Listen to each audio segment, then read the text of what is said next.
tecnóloga em agrimensura. Lara, hoje o negócio aqui tá high-tech, viu? Tá demais. E sabe o que é o mais interessante? Quando a gente ouve essa palavra agrimensura, parece que é algo assim tão novo, mas deixa eu te contar. Você sabia que lá no Antigo Egito, eles já entendiam de agrimensura? É verdade, você sabia disso? Que isso?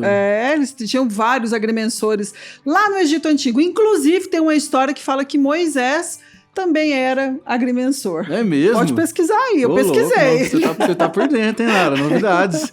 Então fica com a gente aí nesse podcast aí, porque a gente vai entrevistar hoje uma pessoa que tem muito conhecimento na área e roda esse Goiás, esse Brasil, levando informação técnica de qualidade nesse assunto. Então, roda a vinheta. Bom dia, boa tarde, boa noite. Seja muito bem-vindo para mais um episódio do nosso querido podcast Agro 2. Estamos aqui nessa bancada, eu, Pedro Maia, engenheiro agrônomo, e a minha grande companheira Lara Brito, economista, apresentadora, Exatamente. Crossfiteira e mãe. Entre outras coisas, Entre né? outras coisas. Modelo, porque mulher é o seguinte, atriz. mulher não para. Mulher não para. Pedrão, bom demais estar dividindo mais uma vez a bancada aqui com você. E hoje o assunto tá muito legal. Eu falo assim, antes da gente dar uma ação e começar aqui com vocês, participando conosco desse bate-papo, a gente tem uma conversa sempre com o nosso entrevistado. E hoje o assunto tá muito, muito, muito legal. E eu tenho certeza com informações que eu acho que você nem imagina. Quem que é a nossa convidada hoje, Pedro? É isso aí, ela é formada em tecnóloga em agrimensura e hoje ela é especialista na parte de mapeamento aéreo com drones, vantes. Ela vai até me corrigir se eu tiver falado besteira aqui, viu? Então é a Nayara. Nayara, seja muito bem-vinda. Muito obrigada, é um prazer estar aqui no podcast Agro 2 com vocês. Vai ser muito bacana compartilhar um pouco do meu conhecimento aí a respeito da área de drones. Pois é, agora é o seguinte, eu falo que antes da gente começar esse bate-papo, Nayara, eu quero que você explique pra gente esse termo agrimensura, o que é isso? Porque, o que faz, o que né? que faz? O que come, o que vive, o que... Conta pra gente. Hoje no Globo Repórter. Exatamente, conta pra gente, o que significa isso, pra quem tá começando agora a ver esse nosso bate-papo aqui. Bom, agrimensura é a arte de medição, né? Medir áreas. E a gente é mais conhecido hoje, e antigamente também, pela metodologia e equipamentos mais utilizados, como o teodolito. Inclusive, na agronomia você tem topografia também, né, Pedrão? Na minha época era teodolito, agora já é estação total, né? Tudo digital, Isso. laser, não sei mais o quê. Exatamente. Hoje tá mais tecnológico, né? Bem mais. Uhum. Tem até algumas estações robóticas e tem GPS geodésico, GPS de navegação. A gente também utiliza para alguma finalidade, mas para precisão GPS geodésico. E agora também, junto a essa tecnologia de precisão, também temos os drones, né? Então, tem toda essa tecnologia para utilizar e facilitar no campo essas medições. Então, são medições diárias. Medições diárias. Resumindo, seria isso. Bem resumido, é. E bem resumido também. Então, qual que é a diferença entre as profissões? A cartografia, a topografia, a agrimensura. Tem diferença? Tem nas atribuições, né? Tem várias medições que um topógrafo pode fazer, que o agrimensor também pode, o engenheiro de agrimensura também pode. O que vai diferindo aí entre uma ou outra é a quantidade de atribuições que ele vai ter junto ao conselho, né? E o nível de complexidade também ou não? Você fala de medições, o nível de complexidade ou... É que eu diria assim, por exemplo, tem uma tarefa dentro da cartografia que é mais complexa que outra, que exige talvez um conhecimento específico que o topógrafo não tenha. Sim. Entraria sim. Inclusive tem algumas áreas, né, que tem a topografia e a geodésia. A topografia a gente aprende aí que a Terra é plana e a geodésia a gente começa a entender que a topografia Mas a não Terra é era plana? isso, a Terra não é plana. A Terra não é aí plana, a gente começa a entender, a gente começa a entender que as medições devem ser consideradas como geodésicas, né? São medições geodésicas, que a gente deve considerar a curvatura da Terra. Então, vai complicando um pouquinho mais. Então, com certeza, vai aumentando a complexidade aí. E como é que você chegou nessa profissão? Qual foi o momento que você falou assim, não, eu quero ser uma tecnóloga? Aonde que chegou? Porque, assim, não é muito comum ainda. Não é. Uhum. E é engraçada essa história. Eu não nasci e falei assim, quero ser agrimensora, né? Eu não tive isso. Na realidade, eu sempre estudei dentro da UFG, aqui de Goiânia, né? No colégio de aplicação, e sempre ali no meio das botinas, né? Agronomia, veterinária, zootecnia. E aquele meio ali, eu gostei bastante. Então, cresci também num rancho que me envolvia nesse meio e sempre com, como diz, traiada desse jeito que igual eu estou aqui hoje. Sempre de bota, calça, fivela e tudo mais. E isso sempre me atraiu, essa parte de ir pra campo, me vestir desse jeito, me sentir bem né, perto de Conectada com o pessoas. chão. Exatamente, que estão no mesmo meio que eu. E aí eu tentei. Eu pensei, vou fazer agronomia. Eu falei, não gosto de biológicas. Aí eu fiquei exatas. Mas qual faculdade só tem exatas que vai pra campo? Sim. E não consegui achar o fim dessa equação. Minha prima, Hairika, ela entrou no IF de Goiânia pra turismo e tinha uma galera lá de bota, medindo. Aí ela, vem cá, o pessoal usa bota.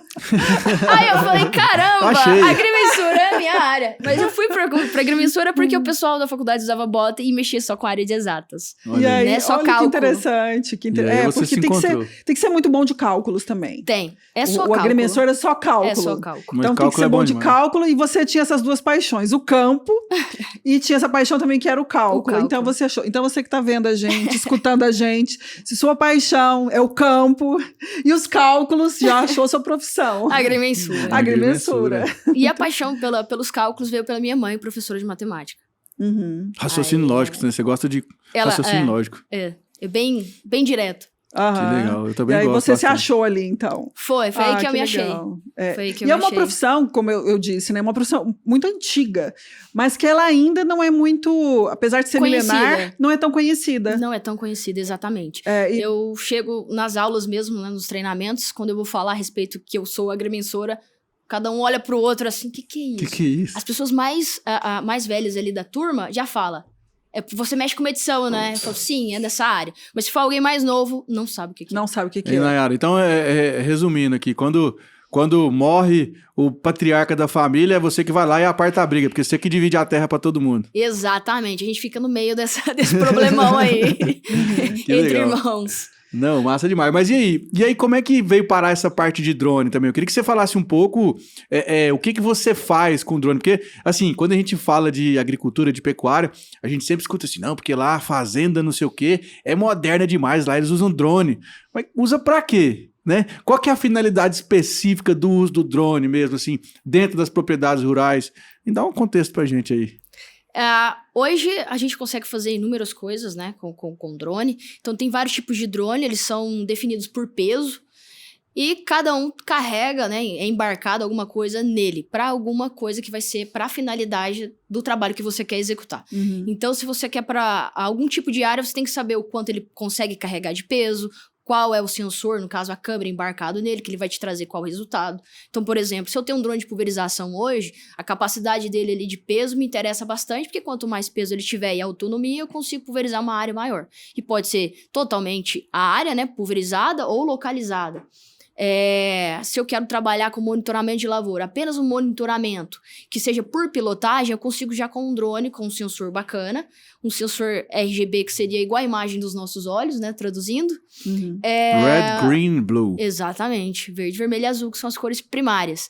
Então, a partir dele aí, com um drone de R$4.000, você já consegue fazer um monitoramento da lavoura. Não mapear, mas usar para monitorar. Monitoramento visual. Exatamente. Às vezes você vê se tem uma reboleira lá no meio, onde você não consegue chegar andando. Isso. Ao invés de você, né, chegar lá no campo agrônomo e ter que entrar lá, subir Nossa, o drone já e fiz ser isso uma demais. forma mais rápida, né? Você consegue fazer isso também. Outra forma de monitoramento, vamos dizer assim, visual, como você falou, perdeu ali alguma vaca, alguma reis ali no brejo, procurar por ela, saber, tentar encontrar e encontrando, saber definir o que você precisa levar. Vou levar porque ela tá atolada, vou a cavalo, acho que só eu a cavalo com um laço, tiro ela de lá e resolvo o problema. Não, eu vou levar mais um peão comigo. Então, você tomar uma decisão mais rápida, né? Sem ter que ir, voltar ou ir com tudo de uma vez. Às vezes você levou muita coisa demais e acabou dando algum problema no caminho. Cerca também, né? Olhar coxo, água. Monitorar isso daí, inclusive fogo nessa época, né? Também. Muito. Mas isso é um trabalho do agrimensor, fazer essa pilotagem desse drone e esse cuidado, ou não necessariamente? A pilotagem não exige hoje uma profissão regulamentada, vamos dizer assim, Um piloto. Eu não preciso tirar Piloto de carteira drone. para pilotar um Um drone. brevet. Um brevet não existe, ter a documentação e fazer os parâmetros, ter a documentação correta do drone, vai do peso também. No caso desse drone, que ele pesa 249 gramas, que é o exemplo que eu estou utilizando aqui, pela norma, ela se chama RBAC Especial 94, 2017, na última folha, penúltimo parágrafo... Gente, o que é isso? Fala Todos os que, detalhes. Capítulo 2, versículo 3. Exatamente. Eu fui muito questionada por isso, né? Mas isso fala onde? Será que eu estou acreditando em você, mas será que você tá falando a verdade? Eu falei, não, peraí. Então tá, então já tô aqui, Vou ter que decorar realmente onde é que tá isso daí. E lá fala que aeronaves e aeromodelos, né, no caso, abaixo de 249 gramas, não precisa ter todas essas documentações, apenas ser homologado. Então, nesse caso, não precisaria de um brevet, não existe brevet para drone, né, nesse caso. E no ensino superior de alguma área não precisaria também, né? Entendi. Bastaria ter o conhecimento da ferramenta e saber utilizar bem também, né? Não fazer um mau uso dessa ferramenta aí e prejudicar outras pessoas. Nesse caso. Nesse caso. Então, assim, para manusear não precisa ser agrimensor, então, para manusear esse que você deu o exemplo. Para pilotagem, não. Quando a gente vai para mapeamento, sim. Aí sim.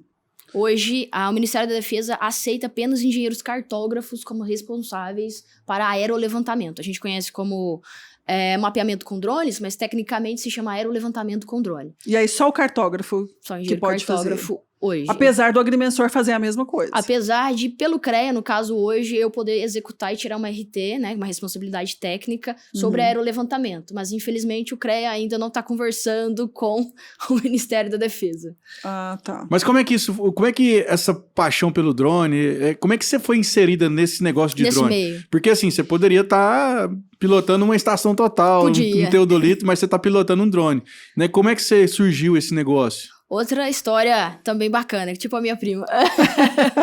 Cheguei lá na faculdade, no auditório, fui bem recebida lá por todos, e tem sempre aquela... Integração, exatamente. Tem uma integração ali. Então, novata, viu o professor mostrando um vídeo. Nesse vídeo, ele juntava duas asas de um negócio, na época que eu não entendi o que era. Deu uma mexida nele ali, pra ver se ele acordava, e jogou pra cima e esse negócio começou a voar. Eu falei, caramba, o que é isso, né? Que aviãozinho é esse? E esse professor é um professor de fotogrametria, que é a ciência por trás da execução do mapeamento com drones. E daí veio a minha paixão. Eu falei que eu queria fazer isso e não pegar uma estação total, colocar nas costas e pegar carrapato no campo. Aí você falou, eu quero mexer com esse brinquedinho eu quero entender disso. Exatamente. E aí comecei essa paixão por essa área. Tanto é que esse mesmo professor foi meu orientador no meu TCC, né? E foi em cima do aerolevantamento. Eu utilizei minha cidade, Santo Antônio de Goiás, Quiaba assado. Quiaba assado. Quiaba assado. Que Goiânia é isso, Goiás é isso, né? Tem o cavalo queimado, a goiabeira, o paletó, o pito aceso, o troca-tapa. É isso mesmo. E lá eu utilizei para fazer esse estudo, né? Para formar. E daí, peguei uma expertise ali maior, tanto teórico como prático, e hoje eu trago isso para minha experiência em campo, né? Eu vejo que muitos erros de trabalhos hoje, falta teoria. Tem muito só apertar botão no drone. Mas o drone tirou umas fotos. Sim, mas e aí? Deve ter muito aventureiro também, né? Tem sim, tem bastante aventureiro. E mesmo porque é uma ferramenta relativamente nova.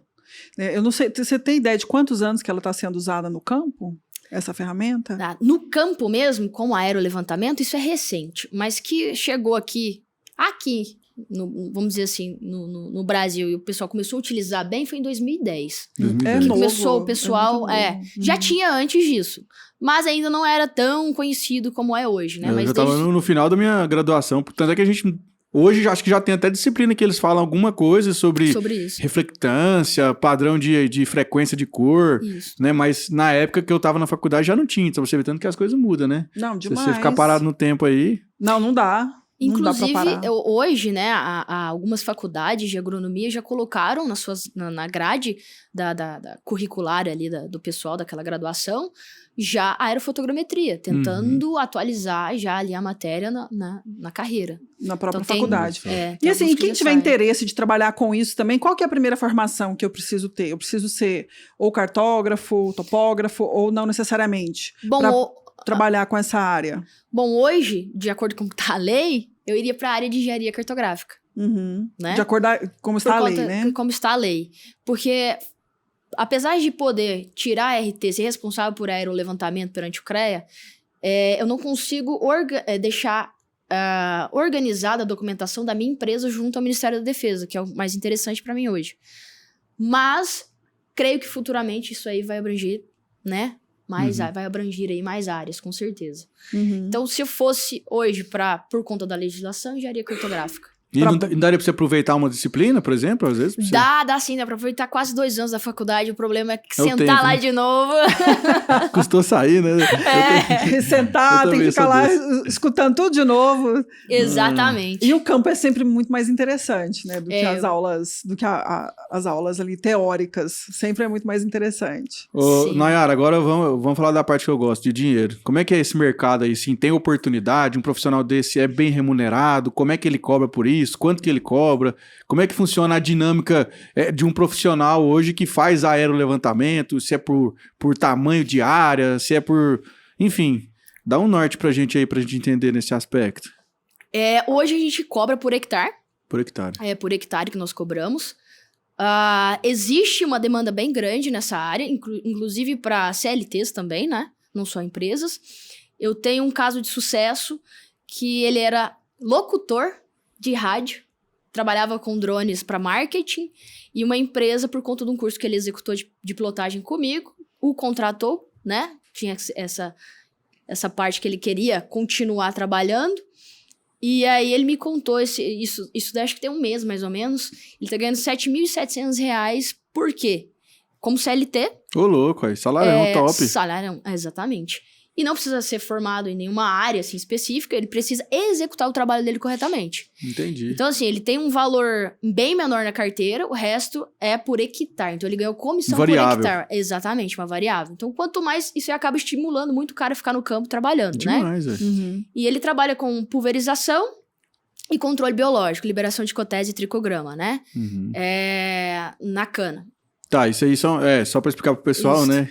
É controle biológico, né? Então é utilizado algumas bactérias, alguns outros insetos também que são predadores naturais de outros insetos que atacam essas lavouras. E o drone é uma ferramenta que ele sobe e solta isso no meio da lavoura lá, e aí para evitar até o uso de defensivo químico, né?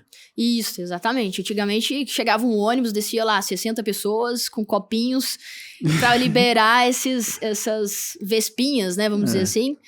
E alguns abriam todos os copinhos na hora da liberação, outros não. Então a assertividade com drone é maior do que a liberação feita por pessoas mesmo, manualmente. E aí, para fazer isso, para pilotar esse tipo de drone para essa função, aí posso ser um técnico. Não precisa ter nenhuma formação. Às vezes nem precisa ser o técnico. Não precisa, não tem... Eu digo o técnico ali no manuseio do drone.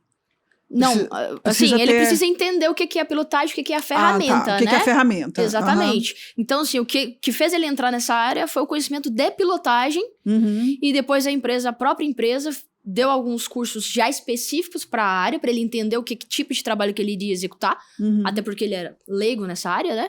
Então, ela deu um curso ali bem bacana para ele, e ele começou a trabalhar nisso daí. Mas... nele não tem formação nenhuma, inclusive. Entendi. E a tendência é que esse tipo de profissão também aumente cada vez mais. Eu imagino que a procura deve ser muito grande hoje. É grande e tá faltando profissional. Por quê? Todo tanto que tem é pouco. É pouco. Esse cara aqui mesmo, esse aluno, ele falou assim pra mim, Nayara, não tem mais ninguém que quer fazer o mesmo trabalho que eu quero, apesar do salário ser R$7.700. Falei, que hora que você sai pra fazer o seu trabalho? 4 horas da manhã, porque a liberação da cotese é melhor de madrugada e à noite. À noite, assim, de tardezinha até umas 8, 9 horas da noite. Então, horário que não é horário comercial, é horário. Eu falo sempre que o agro, ele não tem um horário de nem dia, nem horário, nem dia. Ele não tem isso. Quem entrou pro agro, já aproveita. O ciclo da vegetação, é o ciclo que vai te mandar. É tal horário, é tal horário que tem que ir. Então, você tem que entrar nesse meio sabendo disso, né? Eu tô com uma empresa que, inclusive, Nayara, você tem algum aluno, hoje, me ligaram, você tem algum aluno para indicar que sabe pilotar tanto drone quanto Vant? Drones são os que tem vários motores, e Vant é um que parece com o avião, que é um asa dura ali, uma asa fixa. O asa fixa, por ser mais caro, ou seja, mais inacessível, poucas pessoas têm habilidade com ele. E eles querem pessoas que têm habilidade com os dois. Aí a minha resposta foi, a maioria dos meus alunos não tem essa habilidade ainda com Vant. Vocês teriam que dar um curso, ver quem ali vai sair melhor, e aí fazer a contratação. Porque quem tá sabendo mexer em Vantes hoje, já estão contratados. Não dá bobeira no Só mercado. abre a boca aqui. Exatamente. E também ganha bem. Também ganha um pouco menos do que esse que eu falei, né? Tá uma média de 3.500 mais o hectare. O hectare. E aí, assim, você falou que o Vant é um pouco mais inacessível. Em termos de valores, assim, por exemplo, um drone hoje, acho que tá em torno do... um drone que dê para trabalhar profissionalmente e fazer esses levantamentos, tá em torno de quê hoje? De 17, 20 mil por aí. 17, 20 mil. É porque é em dólar também, né? Em dólar. Aí tem uma oscilação. E Vant, o último que eu olhei, que eu gosto de trabalhar com ele bastante, que é o IBI, 160 mil. Nossa, 160 mas mil. a diferença é gigantesca. Sim, a autonomia também, né? Então, A autonomia por exemplo, é muito diferente, assim, é muito diferente um do outro. É diferente e a finalidade, assim, por ele ter uma autonomia maior, você consegue recobrir uma área bem grande durante um dia. Então, por exemplo, se eu pensar na cultura do milho e a cultura da cana. Cana, a gente vai medir, vai fazer o mapeamento com a cana a 90 dias. Ela vai estar com mais ou menos 1 metro. Se ela passar de 1 metro, o que sai ali de folha, né, de massa foliar, topa com a outra e você não consegue ver o vão de falha, né? Então, não pode ser acima disso, nem antes disso, porque às vezes ela não brotou e eu tô falando que é falha, mas nem esperei sair nada ali. Então, eu entro com 90 dias. No milho, se eu entrar com 90 dias, eu vou chamar vocês para fazer pamonha.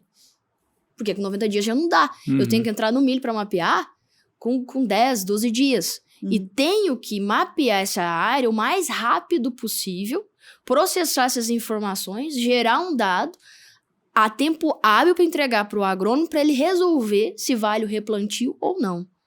Então, com um drone com autonomia muito baixa, eu vou precisar de muitas baterias.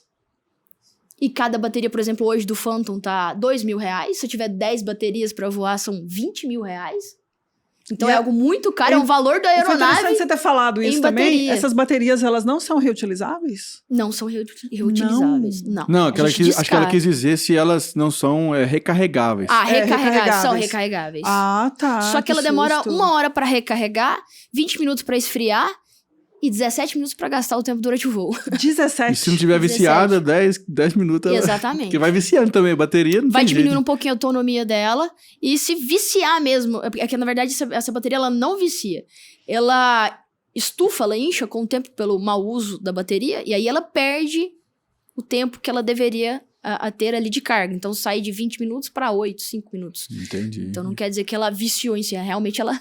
Então, além de ter o drone, que é já o equipamento que já tem um valor alto, aí eu também tenho os brinquedinhos, né? Os acessórios que estão envolvidos, né? Que vão encarecendo. Que vão encarecendo, né? Que quanto mais acessório, né?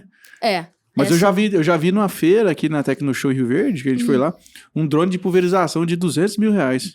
O T20, T30, era um bicho Agras. gigante, assim, parecia um mosquitão grande, assim. Aham. Acho que não cabia nem nessa mesa aqui. Era gigante. E ele carregava, não sei se era 80 litros ou era 100 litros. Sei que ele era grande. Bem grande, então. Que é muita coisa, né? 100 litros. Você pegar um hectare aí que você vai fazer uma calda aí de 2 litros, 3 litros no hectare, é muita coisa. É muita coisa. Muito rendimento. Está só começando, eu acredito, né? A utilização desses drones, eu acho que está só começando. Tem muito ainda a se explorar, muito ainda a se fazer. E eu imagino que quando popularizar isso também, acho que o valor também certamente vai ser mais acessível. Bom, tá bem popular hoje. A marca que predomina no mercado é a chinesa, né? DJI, a DJI. É chinesa, DJI? Achei que era americana. É chinesa. A segunda, tem algumas outras marcas, como a Parrot também, né? E a Xiaomi, que também entrou no mercado agora. Olha. Só que o problema também são técnicos. Como é uma tecnologia que chegou aqui no Brasil e os técnicos foram pegando mais uma marca, até porque foi a marca que começou aqui, que deu boom no mercado. Então, hoje, se eu tiver que falar assim, olha, qual marca você falaria para eu comprar, Nayara? Eu falaria DJI porque você tem fácil acesso a técnico e peças no mercado. O problema também, não tem ninguém para bater de frente, então o valor em si dela é sempre alto. Sim, porque não tem concorrência. Exatamente. Mas isso é questão de tempo, né? Tem essas outras marcas que estão no mercado. Não conquistaram da mesma forma que a DJI, mas como eu disse, questão de tempo de conquistar isso daí, com certeza ter uma competitividade e baixar os preços. Agora me conta uma coisa, Nayara, que eu tô vendo o seguinte, é uma ferramenta cara, não é barata. Como que é feito o treinamento com as pessoas que querem aprender? Falei assim, e se acontecer um Tem que acidente, comprar um drone pra quebrar, aprender? destruir, como que Tem funciona seguro? isso? Porque assim, eu fico pensando eu pilotando um drone, eu já sou ruim de pilotar um carro, não sei jogar videogame, pensa eu pilotando um drone. Acidentes acontecem, não acontece? Como que é feito esse treinamento com a pessoa que quer ser um técnico, e se ela deixa cair, se acaba a bateria? Eu mesmo já vi do meu lado um drone cair em cima da cabeça de uma pessoa que estava do meu lado. Ô, louco. Caramba! Numa festa junina dessas... Ah, sim. Que tava...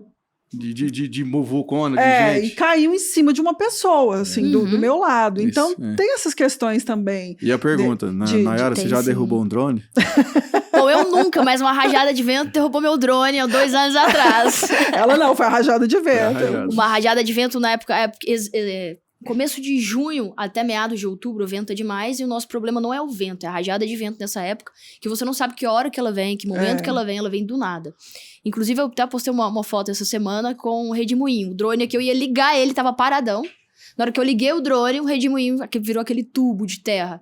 Falei, tá vendo? Esse é o problema dessa época. E foi bem nessa época que meu drone caiu. Foi uma rajada de vento, tava parado. E acabou com o seu drone. Detonou, caiu Prejuízo. 85 metros, eu só fiquei com cartão de memória e a bateria ainda deu pra recuperar. Recuperar, assim, não tive que arrumar ela não deu problema. Mas o drone, perdi ele todo. Então, assim, hoje eu tenho mais de 4.000 horas de aula. Nossa. Eu não sei quantos alunos passaram aí nesse meio termo.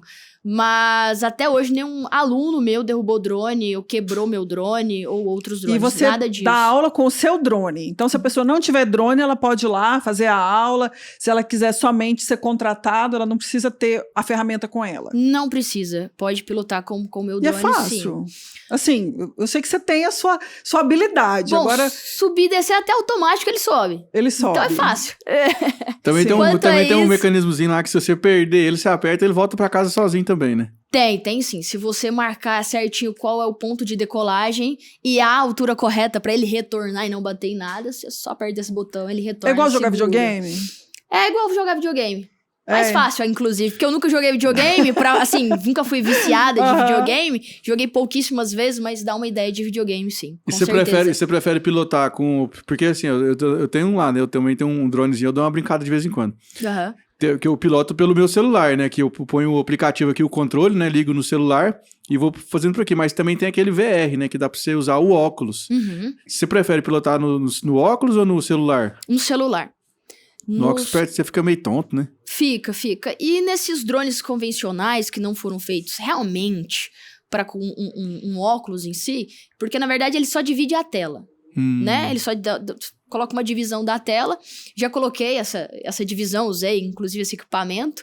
A tela fica tão grande que eu acabei olhando para uma tela só com os 2 olhos, ao invés de olhar para as duas, eu não conseguia. E um FPV, né, um drone race aí da vida, que não é igual esses drones convencionais, são drones montados que chega a 200 km por hora, Ô, louco. não tem sensor nenhum. Esse daí, realmente, o óculos dele é muito melhor, mas ele é voltado pra isso. Corrida de drone. É, corrida de drones. Corrida Então, de drone. você vai fazer uns vídeos bem bacanas, igual a Fórmula 1, né, o kart, kart não, como é que chama? Autódromo, O né? autódromo. Aham. Ele mesmo, tô esquecendo o nome. Dava pra o carro ali de corrida você acompanhar com esse drone, né? Agora, os drones convencionais que a gente trabalha, que não é voltado pra isso, não acho interessante usar o óculos. Não me senti confortável. E o problema, mais de 90% das quedas, é porque o piloto não olha pro drone. Principalmente na subida e na descida. Ele que é fica olhando pro controle. exatamente, fica olhando pro controle. E onde tem mais obstáculo é na subida e na descida. E eu sempre dou o exemplo de quando você entra no carro, você olha pro câmbio ou você olha pra frente? Sim, Tem só que olhar Olha tudo. pra frente. Você olha tudo, olha pra frente, você vai olhar do pra lado, frente, pra pros trás, espelhos, aham. você vai ter que olhar 360. O drone não muda o formato, tem que olhar pra ele. Bom, mas como eu vou fazer um vídeo, eu tenho que olhar pra tela. Tem um momento de olhar pra tela, né? Igual o acidente que você mesmo relatou. A maioria das vezes vai subir o drone, principalmente quem vai pilotar a primeira vez. Esquece os exercícios que tem que fazer, que é primeiro saber manusear ali, né? Pegar os sticks e entender o que faz a função de cada um. E já quer olhar direto na tela. Eu falo, opa, olha pra cima, olha pro drone. Fica olhando pro drone. Depois... Acostuma. Depois a gente vai fazer uma outra pilotagem, já iniciante, né? Uma outra pilotagem pra você olhar a imagem, tirar foto, fazer vídeo. Mas primeiro vamos aprender a pilotar. E quanto tempo demora para você capacitar uma pessoa, para ela sair de lá e falar assim, não, você está apto a pilotar um drone profissionalmente? Bom, hoje, uma pessoa só, se eu me dedicar a ela, 8 horas com a parte teórica e a parte prática. Muita gente acha que 4 horas é muito pouco para a parte prática. Isso depende realmente também de quem te ensina, Nossa, né? 4 horas é muita coisa. Visto que uma bateria, vamos colocar 20 minutos, é muita coisa. Né? Você pode fazer um voo, primeiro, para conhecer os movimentos que essa aeronave faz, fazer decolagem manual, fazer decolagem automática, fazer um retorno automático, fazer um retorno pelo mapa. Então, tem vários tipos de pilotagem diferentes, né? Um voo às cegas também, né? Sem olhar para o drone, mas o drone estando aqui perto de você, mas você não tá olhando para ele, porque às vezes tem algum obstáculo ali, porque às vezes, dependendo do voo que você vai executar, por mais que ele tá perto, às vezes acaba escondendo atrás de alguma coisa. Uma árvore, por exemplo. Um pouso de emergência. Então, a gente treina várias coisas em 4 horas. Então, não é só praticar ali 4 horas um voozinho simples, Ficar né? passeando. Exatamente, ficar passeando com o drone. Você vai fazer apresenta diversas situações. Faz Exatamente. simulação real de alguma coisa que pode acontecer, né? Isso. Para que a pessoa... na vida real, né? Na vida ela saia de lá e tenha já um certo conhecimento para poder se virar em relação ao drone, o que ela tem que fazer. Exatamente. Quando eu comecei nisso daí, eu vi que tinha uma falta enorme de muitas informações. Tinha o básico na internet. E desse básico eu sofri muito no campo. Hoje, em 8 horas, eu já olho pro meu aluno e falo, olha, leva mais ou menos, pelo menos 3 cartões de memória para você, se caso você for fazer um trabalho. Existe cartão falso, existe cartão que queima durante o voo, existe slot de onde você coloca o cartão que acaba não lendo esse cartão. Para você não ficar na mão, leva mais. Olha, a bússola aqui às vezes desconecta. Se desconectar, abre essa pecinha, conecta. Quando acontece isso? Pode acontecer assim, assim, assim. Então eu vou dando muita dica que eu fiz, que eu passei dificuldade em campo e que não tem acesso na internet. E aí você consegue passar isso no seu curso. Exato. E tem que ter quantos anos para poder fazer um curso desse? No mínimo 18 anos para operar qualquer aeronave de 250 gramas a 25 quilos, que é considerado classe 3 pela ANAC, né? Agência Nacional da Aviação Civil. E o investimento, mais ou menos, para fazer esse curso? É caro, barato, razoável? Eu cobro, né? No meu curso, eu cobro 1.200 com a minha aeronave e R$800 com a aeronave do aluno. Não, era. Pode subir esse preço aí, tá muito barato. Só a pilotagem. O tanto de conhecimento que você tem é no mínimo 5 mil que vale esse curso aí. Porque você tá ensinando uma profissão, é profissionalizante. Ué. É uma profissão. Serviço que ele pegar, ele paga seu curso, então. Paga. E o problema também hoje, Pedro, é que na internet tem até pilotagem online, né? É? Pilotagem de drone online existe. Então, a competição aí, ela é muito grande e acaba sendo desonesta também. Sim. Às vezes eu dou aula para uma pessoa hoje, amanhã ela tá dando aula. E cobrando mais barato do que eu, o mesmo curso, né? Tá ali o conteúdo, mas o que ele vai ensinar ali, com certeza vai ser reduzido em relação ao meu. Pelo nível de conhecimento acaba que tem. Acaba prostituindo o mercado, né? E pela sua experiência também, que isso conta, né? Quanto mais experiência você tem, mais você tem a passar, mais segurança. E isso que você falou também é fundamental, que a experiência, ela acaba te trazendo... você acaba... saindo de situações, que é só a experiência que nos dá isso, né? Você sai, então, só dessa parte teórica. Então, uma pessoa que acabou de fazer o curso e começa a dar aula, ela não tem a mesma bagagem que você tem. E para responder isso, eu sempre falo, você quer ser piloto de R$200 ou piloto de 1.000? Por que piloto de R$200?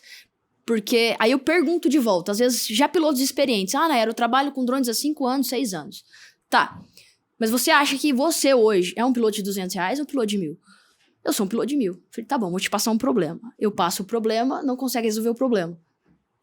Então você não é ainda o piloto de 1.000. Você não sabe o que essa imagem te entrega. Ou o que você pode fazer com essa imagem. Então não é só uma fotografia, não é só chegar lá e clique. Você fez esse clique, mas e aí? Se essa fotografia, ela pode derrubar uma multa ambiental de milhões. ou ela pode impor uma multa de milhões. Mas Muita você sabe responsabilidade. o que significa essa fotografia? Se você não sabe, ela é R$200. Uhum. Se você sabe, sua fotografia foi R$1.000. Você resolve problema. Então, na pilotagem, igual você estava falando, Pedro, é muito barato o que você vai pagar para aprender com alguém que realmente sabe, porque com um único serviço você resolve N problemas e cobra bem mais caro do que isso. E a gente tá falando aqui de aerofotogrametria, de reflectância e de uma utilização técnica do equipamento no sentido agronômico, no sentido de utilização dentro da produção.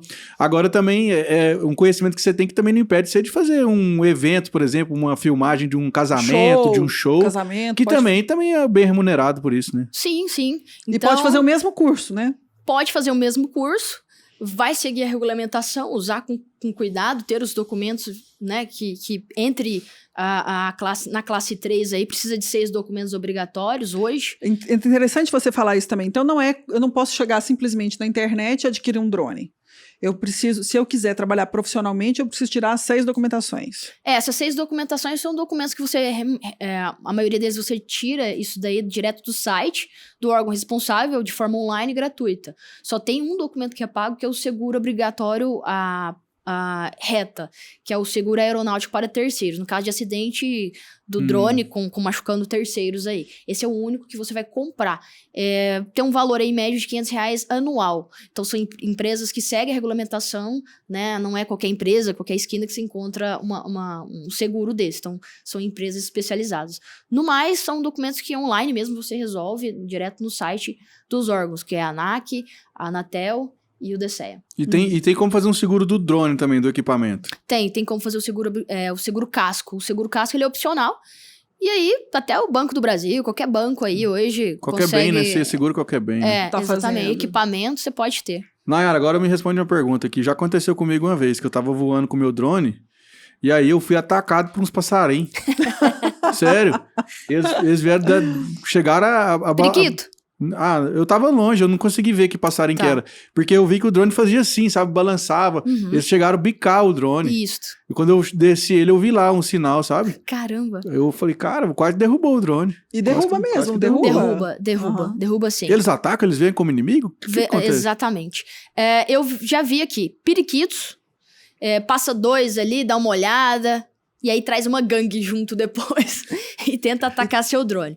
Mas periquito, eu vi um conceito ali de como eles voam e como que você pode voar sem que eles atacam, né? Eles normalmente voam nesse sentido, assim. Sobe um pouquinho, mas é mais horizontal.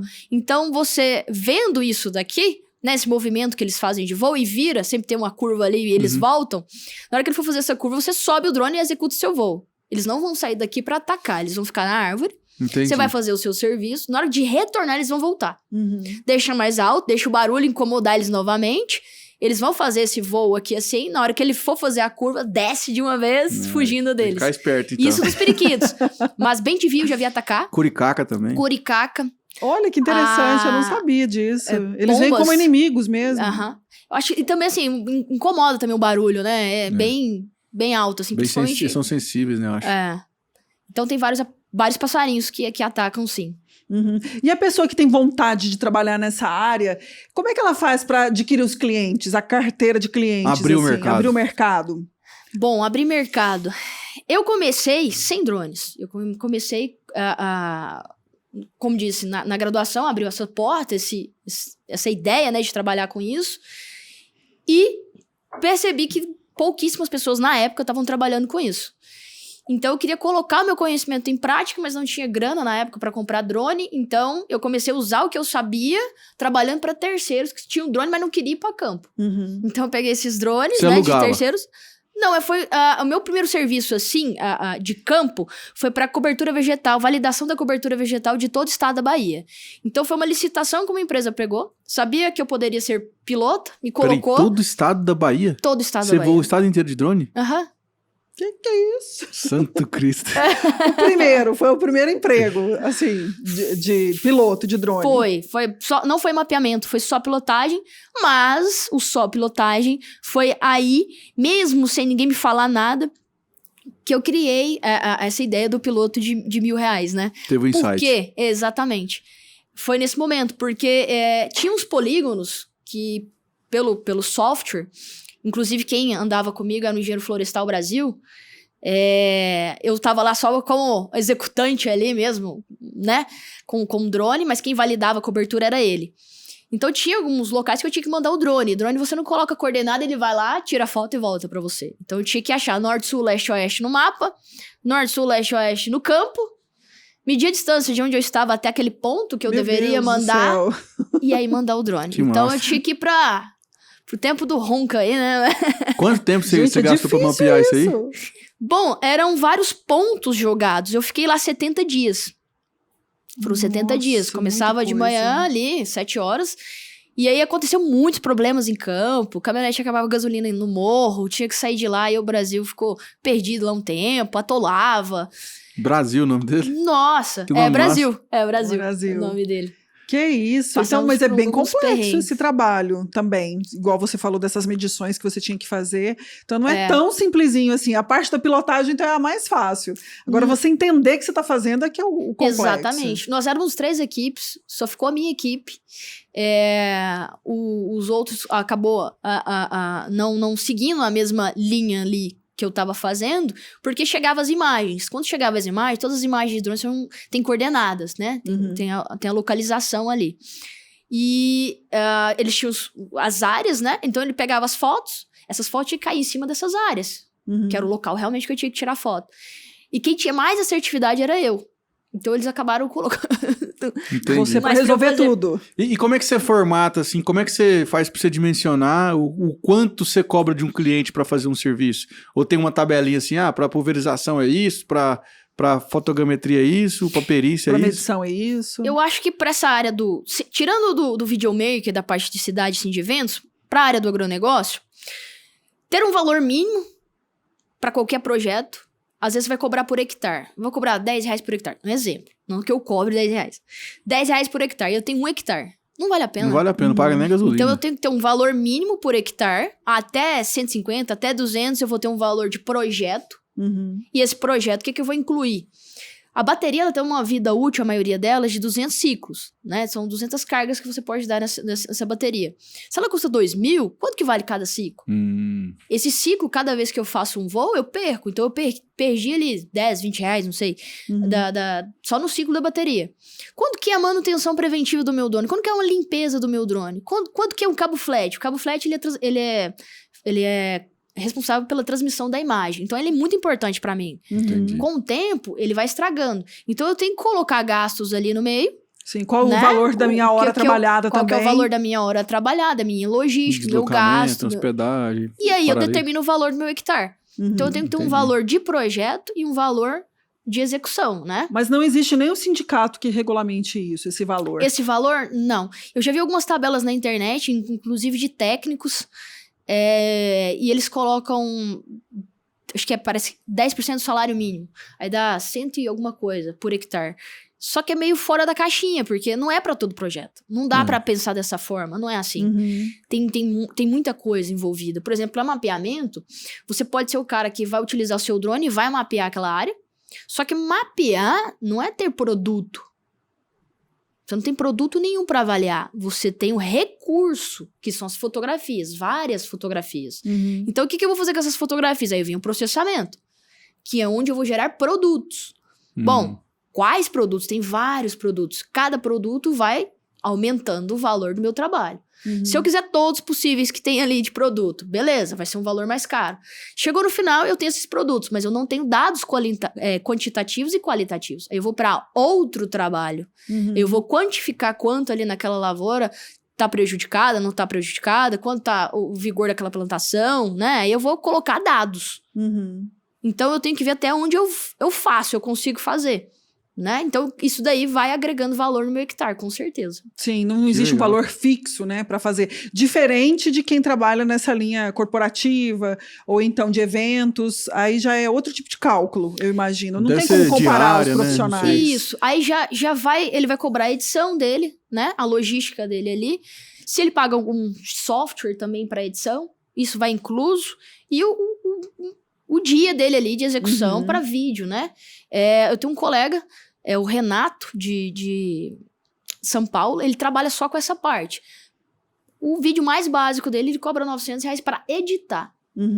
Pra editar. Pra editar. E é um cara que não é amador, ou seja, ele edita. Você vê que é um vídeo... Cinematográfico. Exatamente, muito bem trabalhado. Então a gente não tá falando de editar o vídeo num aplicativo no celular e ali mandar rapidinho resolver esse problema. Tem esse trabalho? Tem também, mas você não pode cobrar por um valor que no caso dele é diferente. Né? Eu já vi também no agronegócio o seguinte, vai fazer a colheita, tá todas as máquinas lá, alinhadas, lindas. É muito bonito. Bom, quanto que eu vou cobrar para isso? Você vai fazer um vídeo e vai editar como? Eu vou editar no aplicativo. Bom, se editando no aplicativo no celular, você não pode cobrar por uma outra edição bem profissional. Muito mais complexa, que é diferente. Mas seu cliente está ciente, ele já viu os vídeos que você faz, então ele quer esse vídeo que você faz. Você vai cobrar pelo menos uma diária de trabalho e bem bacana. Vamos falar aí. Hoje, já vi até na televisão, diárias de pilotos R$1.000. Mas a diária de um piloto de R$1.000 é exatamente o piloto que resolve o problema. Então, no caso dele, eu falei 1.000, né? Até 1.500. Vamos colocar nesse valor. Poderia cobrar 800? Poderia também. Até uns R$800 aí daria. Pra fazer esse vídeo com essa edição no celular. Mais básica. Né? Ele que tá iniciando. E aí, cada vez mais, é o que eu disse a ele, ir se profissionalizando ali na frente. Pra quê? Melhorar, vai ficar conhecido, vai melhorando, vai sair dessa parte do amador, né? Entendi. Agora eu tenho uma curiosidade, eu não sei se você já teve contato com isso. Eu vi, acho que foi na virada de ano, na China. Sim. Em vez de eles utilizarem os fogos, eles utilizaram os drones. Os drones. Como que é operado aquilo? Porque são milhares, você vê no céu assim, você já viu aquelas imagens? É software, não tem como ser Como que é? É uma pessoa só que opera aquilo? Ela tem uma mesa? Como é que é controlado? Se é 100% seguro também? Porque eu fico imaginando as pessoas olhando para cima. Temos 500 drones. Aquilo sob a cabeça delas e aquelas imagens espetaculares. Como que é feito isso? Sim, é por software, igual o Pedro disse. Mas uma coisa interessante, o nosso celular também tem uma placa GPS. Qualquer coordenada que a gente pegar aqui tem erro em metros. Ou seja, se eu pegar a coordenada daqui, ela pode ser que caia de cá, vários metros ali de erro. O drone também tem. Só que, se tivesse... Pode pegar seu celular aqui? Com vontade. Se tivesse pegado seu celular, né, um ao lado do outro com esse erro, eles iriam ficar variando no ar, podendo bater um no outro, de tanto erro que teria. Sim. Né?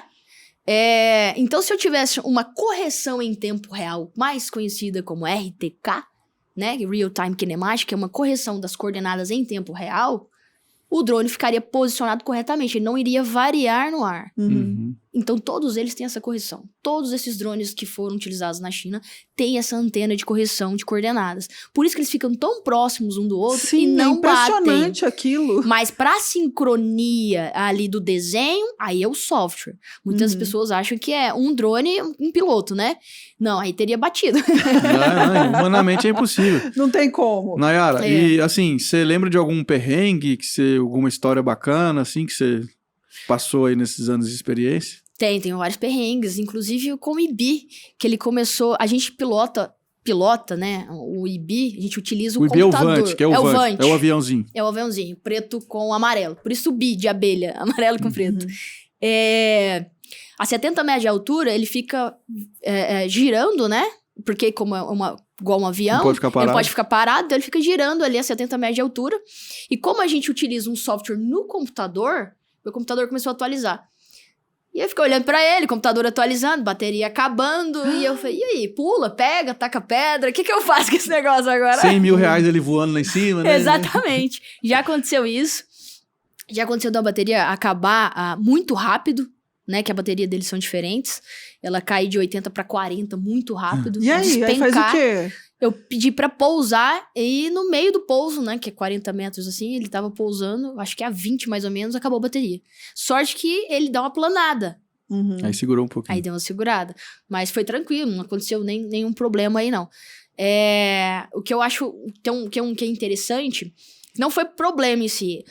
Um rapaz me procurou pra ajudá-lo, né, pediu uma assessoria aí, que ele caiu um Phantom 4 Pro V2. O V2, 22 mil. Nossa. O último que saiu. em Jataí, eu tava em Uruana. Nayara, o drone caiu, como é que eu faço pra encontrá-lo e tal, já tem 2 dias no campo, o que eu vou fazer com isso? E aí eu tava no telefone com ele, e ele contratou ali a assessoria, fui ajudar ele, fiz um vídeo de Uruana, eu achei o drone dele em Jataí. Então, assim, tanto que informação é importante.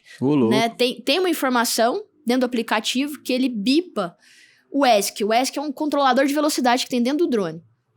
E se você colocar ele pra bipar, fica parado aqui o drone gritando. Bip, bip, né? Mas isso se tiver a bateria no drone. E se o drone caiu e saiu a bateria ali, como é que eu encontro essa aeronave? Então, até isso eu ajudo no curso também. Vamos achar seu drone, né? Então, nesse caso aí, foi bem bacana, porque eu, a longa distância, né, consegui ajudar alguém que precisava encontrar logo essa aeronave. Até porque o orvalho ali vai oxidando, vai só estragando a aeronave. E a aeronave dele só estragou uma hélice. Aí, descartável praticamente, então. Né? Hélice você troca ali qualquer hora. Exatamente. Deu sorte, então. E é um equipamento resistente? Os drones geralmente são resistentes? A água? Você falou a resistente tudo, a tudo. Resistente a tudo, a pancada, a passarinho, a tudo. São bem frágeis, assim. Eu vejo bem frágil mesmo. Não acho que eles são muito resistentes, não. Porque uma queda quebra uma hélice, entorta o motor, quebra o trem de pouso. Inclusive, decolar e pousar direto do chão sujo, igual com terra, eu vejo muito, muito frequente isso. Eu faço isso direto. Vai terra direto nos componentes do drone. Então, rapidamente, você vai trocar a peça. Né? Eu parei de fazer. E pra quem trabalha muito com isso, tipo eu, que sempre tá decolando ali o drone, se eu estivesse fazendo isso, a manutenção seria... E faz como, então, na hora de pousar e aterrissar? Você com a mão? Pode ser na mão, desde que você tenha experiência e saiba como fazer isso, né? Não fazer isso sendo imprudente. Mas utilizando um local, uma superfície, uma base mais larga. Por exemplo, quando você coloca o drone em qualquer superfície, tem que ver o tamanho da área do vento do motor. Se você colocar o drone em cima do land pad, que é um localzinho que você compra, um heliponto. Um helipontozinho ali pequeno para drone, você só não colocou o drone em contato direto com a terra, mas o vento dele não fica na superfície desse land pad. Então ele passa para fora, pega a terra e o movimento do vento é esse, ele joga a terra dentro do motor e suja tudo ali, não só no motor, mas nos componentes de baixo dele também. Então tem esse problema. Eu carrego um borrachão que o pessoal da Enel utiliza eles ficam sobre esse borrachão pra quando mexer com energia, assim, por segurança. E ele tinha vencido isso daí, eles não poderiam utilizar. Aí esses alunos me deram, ele é 1 por 1. Então, como ele é uma borracha, ele é macio, eu coloco o drone e esse vento fica em cima dele. Não vai terra no drone. Só que quando é um local com aquele pó ali, né, da estrada, bem fininho, não resolve esse problema. Então eu decolo da mesa. Mas não pode ser uma mesa que tenha a superfície de metal e de alumínio. Senão, se você coloca esse drone em contato direto com algo que possa dar interferência na bússola dele. Que interessante. Então tem que ser uma de plástico. Isso. De plástico ou de madeira. E o que você vê mais aí, comum, decolar drone de cima do carro. Sim. E também não pode. Eu faço tudo errado, então. Então você teve uma aula aqui, hein, Pedro? Olha lá. Mas eu fiz isso também lá na Bahia, por exemplo, quando a gente estava falando, eu aprendi muita coisa lá. Eu fiquei uma semana colocando o drone na traseira da caminhonete, decolando sem problema nenhum. Na segunda semana... Quando eu era AT, eu fazia isso também, né? Só na traseira, na tampa de trás. Isso. Tranquilo. Na segunda semana que veio o problema. Eu colocava ele na traseira da caminhonete, olhava pra ele pedindo calibração da bússola. Eu tirava, calibrava, colocava de novo no problema. Pedia de novo. Eu tava demorando meia hora, 40 minutos pra conseguir voar. Olha aí. Seguro. Falei, gente, mas que tá conseguindo esse drone? Não presta mais. Joga fora. Tava tão bacana semana passada. Aí eu percebi que o problema não era eu que não tava pensando na hora, né? E falar em problema, qual que é o problema mais comum que tem nesse equipamento? O mais corriqueiro? Essa interferência da bússola.